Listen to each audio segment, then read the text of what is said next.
ચાલો. નમસ્કાર વિદ્યાર્થી મિત્રો, હું રોહિત સુંદરવા ફરી આ એક અગત્યના ફોર્મ ફિલિંગ સેશન સાથે આપની સાથે આવ્યો છું. આ સેશનમાં તો કે રિસન્ટલી જે અત્યારે હાલમાં જ જે FSW ફિમેલ હેલ્થ વર્કર જેની 1948 જગ્યા આવી છે. પંચાયતમાં તો કે ભરતીઓનો દોર ચાલુ થઈ ગયો તો ગ્રામ સેવક અને મુખ્ય સેવિકા આવી તો આપણે કહેતા હતા કે ભાઈ હવે ફિમેલ હેલ્થ વર્કરની પણ જગ્યા આવશે અને સાથે તો કે 1948 જગ્યા.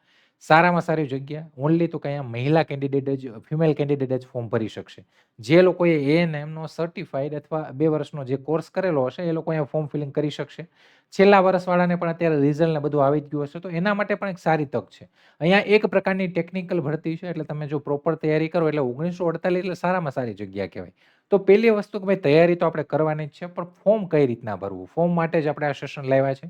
ફોર્મ તો કે ભાઈ ફોર્મ ફિલિંગ જે છે એ નોર્મલી ગુજરાતની કોઈ પણ ગવર્મેન્ટ એક્ઝામ જેની મોટા ભાગની એક્ઝામો છે એના બધાના ફોર્મ છે એ ઓજસ ઉપર જ થાય. તો તમારે ઓજસ ઉપર જવાનું છે.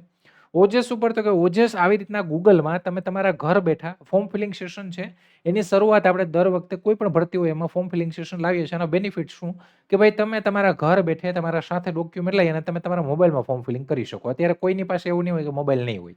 તમારે તો કે તમારે ગૂગલમાં ખાલી ઓજસ ટાઈપ કરવાનું છે અથવા તમે કોઈ પણ વેબ બ્રાઉઝરમાં ઓજસ ટાઈપ કરો એટલે અહીંયા આવી જાય. જો ઓનલાઈન જોબ એપ્લિકેશન સિસ્ટમ અથવા તમે ojas.gujarat.government.in એ સાઇટ ખોલો તો પણ તમે આ હોમ પેજ અથવા આ પેજ ઉપર આવી જાઓ. અહીંયા તો કે અહીંયા તમે આ ઓજસની મેન સાઇટ ઉપર આવી ગયા. મેન સાઇટ ઉપર આવી ગયા એટલે તમારે અહીંયા ઓનલાઈન એપ્લિકેશન છે આની ઉપર ક્લિક કરવાનું છે. જેવું તમે ક્લિક કરો એટલે અહીંયા તો કે તમને એટલા ઓપ્શન દેખાય. પહેલું છે એપ્લાય, પછી edit, upload photo signature, confirm, print application form અને પે ફીઝ. આ તમારે તો કે તમારે આ એટલા સ્ટેપમાંથી પસાર થવાનું છે. સૌથી પહેલા એપ્લાય ઉપર ક્લિક કર્યું. એપ્લાય ઉપર ક્લિક કરો એટલે અહીંયા તો કે ભાઈ સિલેક્ટ એડવર્ટાઇઝમેન્ટ બાય ડિપાર્ટમેન્ટ કયા ડિપાર્ટમેન્ટમાં અત્યારે ફોર્મ ફિલિંગ ચાલુ છે. તો અહીંયા જીપીએસએસબી ગુજરાત પંચાયત સેવા પસંદગી બોર્ડ કે જેમાં તો કે જેમાં આ પોસ્ટ આવી છે ને આપણે ફોર્મ ભરવાનું છે. એને અહીંયા સિલેક્ટ કરી લીધું. જેવું તમે સિલેક્ટ કરો એટલે આ પંચાયત સર્વિસ સિલેક્શન બોર્ડ જેમાં તો કેટલા ફોર્મ ચાલુ છે અહીંયા અધિક મદદની ઇજનેર, પશુધન નિરીક્ષક, ગ્રામ સેવક કે મુખ્ય સેવક આ ભરતીઓ આવી એટલે આપણે ખબર હતી કે આ આવશે. લેબ ટેકનિશિયન ફોર્મ ચાલુ થઈ ગયા, મલ્ટીપર્પઝ હેલ્થ વર્કર છે, જુનિયર ફાર્માસિસ્ટ. અહીંયા ફિમેલ હેલ્થ વર્કર એનું આપણે ફોર્મ ફિલિંગ કરવાનું છે. 8 નંબરની જાહેરાત છે. 20/5 સુધી ફોર્મ ફિલિંગ થશે. આજથી ચાલુ થઈ ગયા છે 20/5 સુધી આ થશે. હવે અહીંયા તો કે જે ₹100 ફીસ છે ઓનલી માત્ર જનરલ કેટેગરીના જે મેલ કેન્ડિડેટ એટલે કે જનરલ કેટેગરીના જે ફિમેલ કેન્ડિડેટ છે એમના માટે જ છે. અહીંયા મેલ તો આવશે જ નહીં, ઓનલી ફિમેલ માટે જ છે. હવે અહીંયા એપ્લાય ઉપર ક્લિક કરો. જો તમારે ફૂલ નોટિફિકેશન વાંચવી હોય તો તમે અહીંયા ડિટેલમાં જઈ અને આખી નોટિફિકેશન વાંચી શકો છો કે ભાઈ કઈ રીતના શું છે બધું. એક વખત નોટિફિકેશન પહેલાં વાંચી લેવાની. એપ્લાય ઉપર ક્લિક કરો એટલે અહીંયા તો કે અહીંયા 2 વસ્તુ આવશે. હવે ઓજસમાં તમને ખબર હોય તો OTR વન ટાઈમ રજિસ્ટ્રેશન આ સિસ્ટમ છે. વન ટાઈમ રજિસ્ટ્રેશન શું છે તો કે માની લો તમે પહેલાં ઓજસમાં વારે વખતે આપણે ફોર્મ ભરીએ તો બધી વખતે આપણે બધી ડિટેલ નાખવી પડે. એના કરતાં તમે એકવાર રજિસ્ટ્રેશન કરો તમને ઓજસ તરફથી એક રજિસ્ટ્રેશન નંબર મળે અને તમે જન્મ તારીખ નાખો તો સીધી તમારી ડિટેલ બધી ભરેલી આવે. જો તમારી પાસે OTR હોય પહેલાં તમે રજિસ્ટ્રેશન કરેલું હોય તો અહીંયા એ રજિસ્ટ્રેશન નંબર તમારી જન્મ તારીખ નાખીને એપ્લાય વિથ OTR કરી શકો. પણ માની લો કે ઘણા બધા એમ કે સાહેબ અમારે OTR અમને કંઈ ખબર નથી, અમે કરેલું નથી, તો કંઈ વાંધો નહીં. તમારે તમારા સ્કીપ ઉપર ક્લિક કરી દેવાનું છે. તમારે OTR બનાવવું હોય તો અહીંયા રજિસ્ટ્રેશનમાં જઈને બનાવી શકો. પણ અત્યારે એ બધું અલગ નથી કરવું, આપણે સીધું ફોર્મ જ ભરીએ. સ્કીપમાં જશો એટલે સીધા તમે એપ્લાય ઓનલાઈનમાં ફિમેલ હેલ્થ વર્કર વર્ગ 3 આ 8 નંબરની જાહેરાત. હવે તો કે હવે બધી ડિટેલ તમારે આ પેજમાં ભરવાની છે. સૌથી પહેલાં આવશે પર્સનલ ડિટેલ. હવે પર્સનલ ડિટેલમાં શું આવશે તો કે પર્સનલ ડિટેલમાં અહીંયા ટાઇટલ, તમારું જે ટાઇટલ હોય મિસિસ અથવા મિસ કે જે આવશે, ઠીક છે. એ જે પણ આવે ટાઇટલ તમારું સિલેક્ટ કરો. અહીંયા સરનેમ તમારી અટક લખો. અહીંયા તમારું પહેલું નામ જે હોય તે લખો. અહીંયા ફાધર અથવા હસબન્ડ નામ લખો. અહીંયા તો કે અહીંયા તમારું મમ્મીનું નામ લખો. હવે અહીંયા ઘણા બધા કેન્ડિડેટ એવા હશે કે જેમના મેરેજ થઈ ગયા હશે એટલે કે લાઈક ફિમેલ કેન્ડિડેટ જે મેરિડ હોય તો તમે તમારા પતિના નામ સાથે ફોર્મ ફિલિંગ કરી શકો. ભલે ડોક્યુમેન્ટ તમારા ફાધરના હોય, તમારી પાસે મેરેજ સર્ટિફિકેટ હોવું જોઈએ, ઠીક છે. તો એ પ્રમાણે તમારે જો અનમેરિડ હોય તો તમારે ફાધરના નામ સાથે જ ભરવાનું. હવે અહીંયા જેન્ડરમાં તો ઓનલી ફિમેલ જ ઉપર ટિક થશે કેમ કે મેલ કેન્ડિડેટ એલાઉડ નથી. તમારી જન્મ તારીખ આવી રીતના જે પણ હોય 1/6/1998 કે 95 કે જે પણ હોય એ અહીંયા નાખી દો આવી રીતના. તમે મેરિડ છો, અનમેરિડ છો કે સેપરેટેડ છો એ સિલેક્ટ કરી લો. કેટેગરી તમારી જે લાગુ પડતી હોય SC ST OBC જનરલ જે પણ હોય એ સિલેક્ટ કરી લો. હવે એની નીચે આવશે કોમ્યુનિકેશન ડિટેલ, ઉમેદવારની માહિતી, જેમાં તમારું પ્રેઝન્ટ એડ્રેસ એટલે કે તમારું હાલનું સરનામું, ઠીક છે. હાલનું એટલે કે તમારું કોમ્યુનિકેશન અત્યારે તમે જે હાલમાં રહેતા હોય. પરમેનન્ટ એટલે કે તમારું કાયમી સરનામું. હવે આ તો કે આ અમુક કેસમાં અલગ-અલગ હોય. માની લો કે તમે અત્યારે સિટીમાં રહેતા હોય ને કાયમી સરનામું તમારું ગામડાનું હોય, તો કાયમીમાં જે પરમેનન્ટમાં ગામડાનું નાખવાનું. તમે જે અત્યારે હાલમાં રહેતા હોય એ અહીંયાનું નાખવાનું. પણ બને ત્યાં સુધી તો બેય જગ્યાએ પરમેનન્ટ જ નાખવાનું. જો તમારે લોકલ પોસ્ટિંગ જોતું હોય, તમારે તમારા ઘર ગામડાની આસપાસ જોતું હોય, તો એક આ થોડોક બેનિફિટ મળે એડ્રેસ પ્રમાણે. તો એ પ્રમાણે આપણું કાયમી જે હોય ને એ જ નાખી દેવાનું બેય જગ્યાએ. પ્રેઝન્ટ અને પરમેનન્ટ અલગ-અલગ નાખો તો પણ કંઈ ઇશ્યુ નથી. પોસ્ટિંગ ઉપર એટલો બધો કંઈ અસર પડતી નથી. અહીંયા પ્રેઝન્ટ છે. પ્રેઝન્ટમાં માની લો કે તમારું એટ પોસ્ટ વિલેજ જે હોય એ અહીંયા નાખી દો. સાથે તમારો તાલુકો જે છે એ નાખો. તમારો ડિસ્ટ્રિક્ટ જે છે એ અહીંયા નાખી દો. ફૂલ એડ્રેસ અહીંયા નાખવાનું, આખું એડ્રેસ. સેમ એવું ત્યાં પણ નાખવાનું. અહીંયા ગુજરાત ઓટોમેટિક આવી જશે બેય જગ્યાએ. અહીંયા તમારો જિલ્લો સિલેક્ટ કરી લો. જિલ્લો સિલેક્ટ કરશો એટલે અહીં તાલુકા આવશે, તાલુકો સિલેક્ટ કરી લો. પિનકોડ તમારો જે હોય એ નાખી દો. એની નીચે મોબાઈલ નંબર આવશે. મોબાઈલ નંબર તમારો જે ચાલુ હોય એવો નહીં કે ભાઈ ફેરો કરતા હોય, જે પરમેનન્ટ નંબર હોય. સામે તો કે ઈમેલ આઈડી તમારી જે પણ હોય એ અહીંયા નાખી દો. એની નીચે જશો તો રીટાઈપ મોબાઈલ નંબર બીજી વાર નાખવાનો રહેશે. રીટાઈપ ઈમેલ આઈડી એટલે કે ઈમેલ આઈડી પણ બે વાર નાખવાની રહેશે.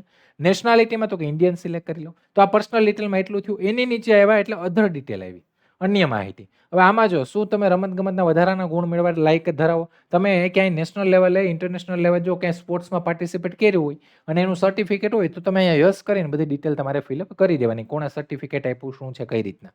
એની નીચે પર્સન વિથ ડિઝેબિલિટી એટલે કે જે PWD કેન્ડિડેટ છે, તમારી પાસે ડિઝેબિલિટી સર્ટિફિકેટ હોય એટલે દિવ્યાંગ કેટેગરીનું સર્ટિફિકેટ હોય તો યસ કરી સર્ટિફિકેટ ડેટ, નંબર અને કોણે આપ્યું છે તે. એની નીચે બેઝિક નોલેજ ઓફ કોમ્પ્યુટર. હવે અહીંયા ઘણા બધા એમ કહે છે સાહેબ બેઝિક મારી પાસે કોમ્પ્યુટરનું નામ નથી. જો 10મામાં વિષય હોય કોમ્પ્યુટર તોય ચાલે, 12મામાં હોય તોય ચાલે, અને તમને થોડું ઘણું બેઝિક નોલેજ હોય ને તોય ચાલે. ઇન ફ્યુચરમાં તમે પછી ડિગ્રી લઈને CCC કરીને આપી દો તો ચાલે. એટલે યસ જ કરી દેવાનું અહીંયા બધાને. ડન. એના પછી તો કે જે વિધવા મહિલા ઉમેદવાર છે, જો તમારી પાસે સર્ટિફિકેટ ને બધું બની ગયું અને કમ્પ્લીટ હોય તો તમે યસ, બાકી નો આવશે. સર્ટિફિકેટ નંબર નાખી દેવાનો જો યસ કરો તો. એક સર્વિસમેન કોઈ માજી સૈનિક મહિલા કેન્ડિડેટ હોય તો તમારે યસ. સ્ટેટસ તો કે ભાઈ તમે ફૂલી રિટાયર્ડ છો કે ડ્યુ ડેટ રિટાયરમેન્ટની છે તો એ પ્રમાણે તમારે અહીંયા ફિલ કરી દેવાનું. એના પછી currently working as a government, state government employee. તો જો માની લો તમે ક્યાંય ગવર્મેન્ટ અથવા સ્ટેટ ગવર્મેન્ટ એમ્પ્લોયીમાં ક્યાંય પણ વર્ક કરતા હોય તો તમારે યસ કરી તમારું જોઈનિંગ ડેટ કઈ છે, તમારું નેમ ઓફ ડિપાર્ટમેન્ટ, ખાતું કયું છે અહીંયા લખી નાખવાનું. એના પછી નીચે ભાષાની માહિતી. તો અહીંયા ઇંગ્લિશ, હિન્દી અને ગુજરાતી ઓટોમેટિક ટાઈપ થયેલું આવશે. તમારે આની ઉપર ખાલી આવી રીતના ટીક મારી દેવાનું છે કે ભાઈ તમને 3 ભાષા બોલતા, લખતા, વાંચતા બધી રીતે આવડે છે. એની નીચે તો કે એજ્યુકેશન ડિટેલમાં તમને ખબર હોય તો અહીંયા તમને માંગ્યું છે 12 પાસ. 12 પાસની સાથે તો કે તમારો A&M રિલેટેડ સર્ટિફાઈડ ટ્રેનિંગ 2 વર્ષનો કોર્સ કમ્પ્લીટ હોવો જોઈએ. તો પહેલા તમારે એજ્યુકેશન ડિટેલમાં શૈક્ષણિક લાયકાતમાં 12માની ડિટેલ નાખવાની છે. Past higher secondary school certificate અહીંયા સિલેક્ટ કરવાનું. એના ટકાવારી તમારી જે 12માની હોય અહીંયા નાખી દો, તમારા જે પણ ટકા હોય તે. અહીંયા ક્લાસ એટલે કે માની લો તમારા 70 ઉપર તો ડિસ્ટિંક્શન, 60 ઉપર હોય તો ફર્સ્ટ ક્લાસ, એવી રીતના એ સિલેક્ટ કરી લો. તમે અહીંયા તો કે અહીંયા આવશે તમારું જે પણ બોર્ડ હોય, Gujarat secondary higher secondary education board, આવી રીતના શોર્ટમાં તમે લખી શકો. સાથે તમારું સ્ટેટ ગુજરાત, જ્યાં પણ તમે 12મું પાસ કર્યું હોય તે. પાસિંગ યર તમે કયા વર્ષમાં 12મું પાસ કર્યું હોય, કેટલી ટ્રાયે તમે 12મું પાસ કર્યું હોય, અને છેલ્લા તમારા લાસ્ટ ટ્રાયલના 12માના જે સીટ નંબર. નોર્મલી આ તો કે જે કોમર્સ આર્ટ્સ વાળો એને G કરીને સ્ટાર્ટ થતો એ કરવાનો. બાકી લગભગ સાયન્સ વાળા માટે B કરીને સીટ નંબર હોય. એ તમારે જે પણ હોય એ સીટ નંબર આખો નાખી દેવાનો.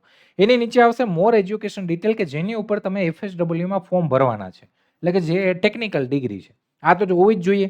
હવે આમાં past female health worker basic training course, એટલે કે જો તમારી પાસે બેઝિક ટ્રેનિંગ કોર્સનું સર્ટિફિકેટ હોય તો આની ઉપર, અને તમે જો A&M કરેલું હોય તો નીચે વાળું સિલેક્ટ કરવાનું. અહીંયા તો કયા પર્સન્ટેજ તમારા જે પણ ટકાવારી હોય A&Mમાં તે, તમારો ક્લાસ એટલે કે ફર્સ્ટ ક્લાસ, ડિસ્ટિંક્શન જે પણ હોય તે, તમે કઈ ઇન્સ્ટિટ્યૂટમાં, કઈ એક્ઝામ બોડીમાં તમે આ વસ્તુ કરી છે, પાસ કરી છે તે, સાથે કયા રાજ્યમાં તમે પાસ કરી છે તે, અને સાથે કયું વર્ષમાં તમે A&Mની ડિગ્રી પાસ કરી છે, એટલે કે આ બેમાંથી કોઈ પણ ડિગ્રી પાસ કરી છે તે. તો એ સિલેક્ટ કરીને તમારે નાખી દેવાનું. એના પછી નીચે એડિશનલ ઇન્ફોર્મેશન, વધારાની માહિતી. હવે આ શું છે? Registration number in Gujarat nursing કાઉન્સિલમાં તમારું રજિસ્ટ્રેશન હોવું જોઈએ as per mention in education qualification detail in advertisement. તો તમારું રજિસ્ટ્રેશન નંબર જે છે અહીંયા નાખવાનો છે, અને કયા ડેટે તમે રજિસ્ટ્રેશન કરાવેલું છે તે અહીંયા નાખવાનું છે. છેલ્લે તો કે ભાઈ તમે જે પણ બધી વસ્તુ ભરી છે, કમ્પ્લીટ છે, બધું બરાબર છે, આવનારા સમયમાં કોઈ ખોટી નથી, તમે કાર્યવાહી કરી શકો, આ તે જે તે એ બધું તમારે દેવું પડશે. સારું, બરાબર છે, ચાલો એ કરીને યસ કરી અને સેવ આપી દેવાનું. જેવું તમે સેવ આપો એટલે તમારો રજિસ્ટ્રેશન નંબર એટલે કે તમારો અરજી નંબર જનરેટ થઈ જાય. તમારું અહીંયા નામ આવી હશે, અહીંયા ફિમેલ હેલ્થ વર્કર આવી હશે, પછી અહીંયા તો કે અહીંયા તમારો અરજી નંબર આવી હશે. હવે આને તો કાને નોટ ડાઉન કરી લો, સ્ક્રીનશોટ લઈ લો, ફોટો પાડી લો. હવે તો કે હવે પહેલું સ્ટેપ મેં પૂરું કર્યું એપ્લાય ઓનલાઈનમાં જોઈને. હવે તો કે હવે તમારે જવાનું છે ફરી ઓનલાઈન એપ્લાયમાં. ઓનલાઈન એપ્લાયમાં જઈ અને હવે તો કે હવે અપલોડ ફોટો અને સિગ્નેચર કરવાનું છે. ફોટો તો કે તમારો એક પાસપોર્ટ સાઈઝનો ફોટો છે એને તમે ક્રોપ કરી લો. ફોનમાં પાડીને બરાબર ક્રોપ કરી લેવાનો. ઝાંખો કે કંઈ એવી રીતના ના હોવો જોઈએ. અને એક સાઈન વ્હાઈટ પેજ ઉપર તમે સિગ્નેચર કરી બ્લુ અથવા બ્લેક પેનથી એનો એક ફોટો પાડી લો. એને બરાબર આવી રીતના ક્રોપ કરી લો. સાઈનને આવી રીતના ક્રોપ કરી લેવાની. ફોટાને આવી રીતના ક્રોપ કરી અને પછી તમે ગૂગલમાં જઈ ઓનલાઈન રીસાઈઝ એવું કરો ને એટલે રીસાઈઝ ફોટો થઈ જાય. કેમ કે આપણે જે ફોટો પાડીએ એ MBમાં હોય, મોટી સાઈઝમાં હોય. તો તમારે 15 કેબીની અંદરમાં કરવાનો છે. 15 કેબીની અંદરમાં એ ફોટો અને સાઈન કરી દેવાનું છે. આ કરી હવે તો કે આમાં તમે જશો એટલે અહીંયા તો કે ફરી એપ્લિકેશન નંબર જે તમને મેં આગળ નોટ ડાઉન કરવાનું કીધું તો અહીંયા નાખી દઉં. તમારી બર્થ ડેટ નાખી દઉં ને આ કેપ્ચા કોડ અહીંયા નાખી અને તમારે ઓકે ઉપર ક્લિક કરવાનું છે. જેવા ઓકે ઉપર ક્લિક કરો એટલે ઉપર તમારું નામ આવશે અને નીચે તો કે તમારે અહીંયા કહેશે જો અપલોડ ફોટોગ્રાફ, અપલોડ સિગ્નેચર. હવે અહીંયા ચૂઝ ફાઇલમાં જઈ અને તમારા ફોનમાં જ્યાં પણ તમે રીસાઇઝ કરેલો ફોટો પડ્યો એને સિલેક્ટ કરી જેવા અપલોડ કરશો ને એટલે અહીંયા તમારો ફોટો અપલોડ થઈ જશે. સાથે તો કે અહીંયાથી સાઇન સિલેક્ટ કરીને અપલોડ કરશો એટલે અહીંયા તમારી સાઇન આવી જશે. ફોટો સાઇન અપલોડ થઈ ગયું તો બસ બધું કમ્પ્લીટ ફોટો સાઇન અપલોડ થઈ ગયું. હવે તો કે હવે ફરી એપ્લાય કરી નાખું આપણે. અપલોડ ફોટો સાઇન કર્યું. અત્યાર સુધી તમને એવું લાગે ક્યાંય ભૂલ થઈ છે તમે એડિટમાં જઈ શકશો. પણ જો કન્ફર્મ એપ્લિકેશન થઈ તો પછી એડિટ કરી શકશો નહીં. હવે તમે તો કે છેલ્લે તમને એ પણ કે માની લો ભૂલ થઈ ગઈ તો શું કરવાનું? હવે અહીંયા કન્ફર્મમાં જાઓ, છેલ્લું સ્ટેપ. કન્ફર્મમાં જાઓ એટલે ફરી તમારા રજિસ્ટ્રેશન નંબર, એપ્લિકેશન નંબર, ફરી તમારી જન્મ તારીખ, ફરી આ કેપ્ચા કોડ નાખો ને ઓકે આપો. આ લાસ્ટ સ્ટેપ છે. લાસ્ટ સ્ટેપમાં તો કે હવે તમારે ચેક કરવાનું છે કે ભાઈ ફિમેલ હેલ્થ વર્કર માટે ફોર્મ ભર્યું તો કે હા બરાબર છે. અરજી નંબર બરાબર, નામ જોઈ લો બરાબર લખ્યું મેં, મમ્મીનું નામ બરાબર છે, એડ્રેસ બરાબર લખ્યું કે નહીં, જિલ્લો બરાબર લખ્યો કે નહીં, પિનકોડ બરાબર છે કે નહીં, મોબાઈલ નંબર બરાબર છે, અહીંયા ગુજરાત આવી ગયું, ફિમેલ સિલેક્ટ છે, ડેટ ઓફ બર્થ બરાબર છે. જો કેટેગરી જનરલ કેટેગરી હશે તો ફી આવશે, બાકી ફી નહીં આવે. તો હા ભાઈ બધું બરાબર છે તો કન્ફર્મ એપ્લિકેશન કરી એકવાર અહીંયા ઉપર ખુલશે કે ભાઈ હજી જોઈ લો કંઈ ભૂલ નથી ને. જો ભૂલ હોય તો તમે તો કે હવે પછી સુધારી શકશો નહીં. કન્ફર્મ કરો એટલે તમારો તો કે તમારો કન્ફર્મેશન નંબર જે છે અહીંયા જનરેટ થઈ જશે. તમારો કન્ફર્મેશન નંબર અહીંયા જનરેટ થઈ જશે. જેવો કન્ફર્મેશન નંબર આ જનરેટ થાય તમારો એટલે અહીંયા નીચે તો કે નીચે તમારી પ્રિન્ટ એપ્લિકેશન અહીંયા પ્રિન્ટ એપ્લિકેશનનો ઓપ્શન આવશે. પ્રિન્ટ એપ્લિકેશન તમે કરી શકશો. પ્રિન્ટ એપ્લિકેશનમાં જઈ અને તમે તો કે તમે જે તમારી અરજી છે એની પ્રિન્ટ આઉટ તમે કાઢી શકો. જો કે આ લોકો તમને મેલમાં મોકલે છે એટલે મેલમાંથી તમે કરી શકો. અહીંયા નીચે તો કે અહીંયા જો પે ઓનલાઈન ચલણથી પણ ભરી શકો પણ પે ફીઝ ઓનલાઈન. જે લોકો જનરલ કેટેગરીમાં છે એ ફીઝ ઓનલાઈનમાં જશો એટલે સીધા તમે ગૂગલ પે, ફોન પેથી ડાયરેક્ટ ઓનલાઈન ફીઝ ભરી શકો. જેને ફી ભરવાની છે જ્યાં સુધી ફી નહીં ભરો ત્યાં સુધી કન્ફર્મ એપ્લિકેશન નહીં ગણાય. બાકી બીજી બધી કેટેગરી છે એમને તો કે એમને ફી નહીં ભરે તો પણ અહીંયા આ છેલ્લું સ્ટેપ છે. તમારો અરજી નંબર આવી ગયો, કન્ફર્મેશન નંબર આવી ગયો એટલે તમારું પૂરું થઈ ગયું. હવે માની લો કે મેં ફોર્મ ભરી દીધું, પછી મેં પ્રિન્ટ કાઢીને મેં વાંચ્યું, મને ક્યાંક લાગ્યું કે સાહેબ આમાં તો ભૂલ થઈ ગઈ, હવે કરવું શું?